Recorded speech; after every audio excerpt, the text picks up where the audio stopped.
బీజేపీలో లేఖల సంస్కృతి లేదని లక్ష్మణ్ గారికి మధ్యలో గ్యాప్ వస్తుందని చెప్పారు. నాకు లక్ష్మణ్కి ఏం గ్యాప్ లేదు, ఎవడు ఏ లేఖలు రాయలేదు, నేను ఎవరితోటి ఏమనలేదు.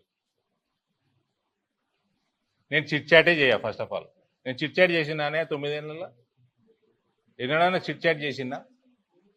అయినా ఏం రాసిందే, నేనట పార్టీ వ్యతిరేక కలాపాలు. నేను పార్టీ వ్యతిరేక కలాపాలు ఉంటే ఈ స్టేజ్ కింద నిండు ఉంటుందా నిజామాబాద్లో?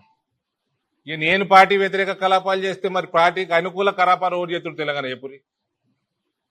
చెప్పుండ్రి. అటువంటి కంప్లైంట్ అరవింద్ ధర్మపురి మతిలేనోడే చేయగలుగుతాడు కూడా. నేనంటే బూతులు మాట్లాడాను, ఆర్టిఫిషియల్ ఇంటెలిజెన్స్ పెట్టుకొని మొత్తం స్క్రీనింగ్ అయ్యారు. ఏడైనా బూతులు మాట్లాడినాను. కేసీఆర్ని తిట్టిన రోజులు కూడా నేను బూతు మాట మాట్లాడలే. ఇప్పుడు ఏం మాట్లాడతాను?